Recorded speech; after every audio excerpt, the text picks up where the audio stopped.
السلام الله عليكم ورحمته وبركاته. طبعا هذا الكأس للأسف الشديد شفت في السوشيال ميديا المقطع الذي حصل يعني بصورة عفوية من اللاعب ومني، في حالة فرح، في حالة طبعا احتفال بالكأس.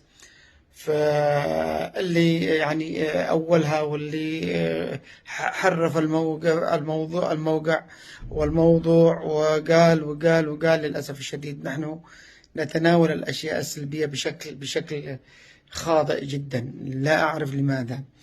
لكن يعني للتوضيح، يعني أمور حصلت في مباراة وكلنا منفعلين بالفرح ومحتفلين بالكاس وبالبطولة، وأيضا يعني ما فيش حصل أي شيء. يعني والموضوع أنه كنت يعني بوجه اللاعبين كلهم على أساس أنه يتم الاحتفال في المنصة فقط، ليس إلا.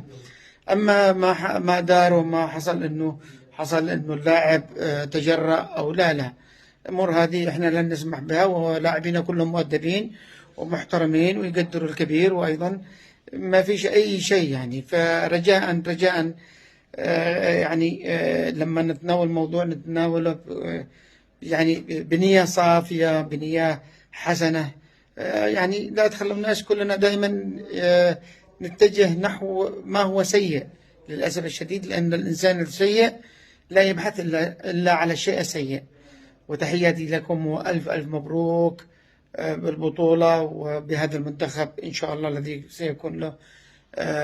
سيكون له مستقبل جدا رائع إذا ما اهتم به الكابتن علي النونو. شكرا.